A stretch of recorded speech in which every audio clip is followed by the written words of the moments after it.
ভিডিওতে সবাই like comment করে দিবেন অবশ্যই। আসসালামু আলাইকুম, সবাই কেমন আছেন? আমি আপনাদের থেকে লাইক কমেন্ট চেয়ে নিলাম, কারণ হচ্ছে এই ভিডিওটা, আজকের ভিডিওটা অনেক সুন্দর। এই হাঁসটা হইতেছে একটা চীনা হাঁস।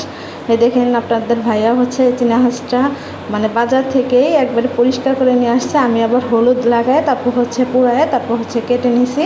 এই দেখেন এই মশলাগুলো আমি হইতেছে বাইটে নিলাম। পাটায় বাটা মশলা দিয়ে কিন্তু রান্না অনেক ভালো হয়। আমি হাঁসটা সুন্দর করে কাটে তারপর হচ্ছে পরিষ্কার করে দেখেন সব মশলা টশলা দিয়ে মাখায় বসাই দিব। দেখতে থাকেন রান্নাটা কেমন লাগে অবশ্যই জানাবেন। এই দেখেন সব মশলা দিয়ে দিছি, হলুদের গুঁড়া, স্বাদ মতো লবণ, আর ওই যে আদা রসুন আর হচ্ছে শুকনো মরিচ আর জিরা দিয়ে বাইটে নিয়েছিলাম, ওইটাও আমি দিয়ে দিলাম। তারপর হচ্ছে যে দেখেন এটা হইতেছে আমি সরিষার তেল দিয়ে মাখাইছি। মানে এতটা মানে মাখানের মধ্যেই হচ্ছে এই হাঁসের মাংসটা প্রায় হয়ে যাবে।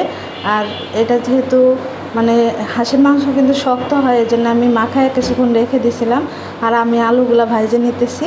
এই যে হচ্ছে পেঁয়াজটা আবার ভাইজে তারপর হচ্ছে আমি এই মাংসটা দিয়ে দেবো পেঁয়াজের মধ্যে। দেখেন এখনই কত লোভনীয় লাগতেছে দেখে।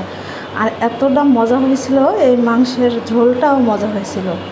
মানে এভাবে যদি আপনারা চীনা হাঁস রান্না করে খান তাহলে আমি বলতেছি যে অনেক মজা লাগবে। ঠিক এইভাবে রান্না করবেন, আর হচ্ছে পাটায় বেটে নেওয়ার চেষ্টা করবেন মশলাটা, তাহলে হচ্ছে বেশি ভালো লাগবে। আর হচ্ছে দেখেন এই দেখেন একবারে কালারটা কি সুন্দর আসছে, পুরো ভুনা ভুনা হয়ে গেছে। আমি হচ্ছে ভালো করে ভুনা করে নিয়েছি তেলের উপরে পেঁয়াজটা ভাজা। এই দেখেন সুন্দর লাগতেছে, মাংসের কালারটাও কিন্তু সুন্দর আসছে, যেহেতু আমি হচ্ছে যে সব কিছু বেটে দিছি।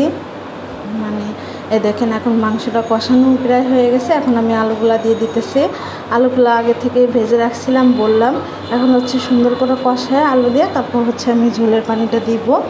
এই দেখেন কষানো হয়ে গেছে, এখন আমি এই যে ঝোলের পানিটা দিয়ে দিতেছি। হ্যাঁ, মাংসটা এত মজা হয়েছিল। এইভাবে রান্না করবেন, তাহলে দেখবেন অনেক ভালো লাগবে। আমি কটা মানে গোটা রসুন 2টা আর হচ্ছে কিছু কাঁচামরিচ দিয়ে দিয়েছিলাম। আর হচ্ছে এই বাটাটা হইতেছে জিরা আর হচ্ছে পেঁয়াজ দিয়ে আর হচ্ছে গরম মশলা দিয়ে আমি হচ্ছে তেলে ভাজে বাইটে তারপর হচ্ছে মানে তেলে ভাজি করে তারপর হচ্ছে বাইটে ওই মশলাটা দিয়ে দিছি। এটা হইতেছে মানে নামানোর কিছুক্ষণ আগে দিতে হবে। আর এই রসুনগুলো কিন্তু খাইতে অনেক ভালো লাগে। যে কোনো মাংসের ভিতরে রসুন দিলে ভালো লাগে বেশি। হাঁসের মাংসে বা গরুর মাংসে যদি রসুন দেন, আস্ত রসুন, ওই রসুনগুলো খাইতে বেশি ভালো লাগে। ভিডিওটা কেমন লাগলো অবশ্যই জানাবেন, আর সবাই পাশে থাকবেন, লাইক কমেন্ট করে দিবেন। আমি কিন্তু ভিডিওর শুরুতে বলছি যে এই ভিডিওতে কিন্তু লাইক কমেন্ট না করে যাবেন না। সবাই ভালো থাকবেন। এই দেখেন মাংসের কালারটা এত সুন্দর হয়েছে, আমার এখনও খাইতে ইচ্ছা করতেছে। যাই হোক, আবার কোনো এক সময় রান্না করে খাবো। সবাই ভালো থাকবেন, আমার জন্য দোয়া করবেন। আল্লাহ হাফেজ।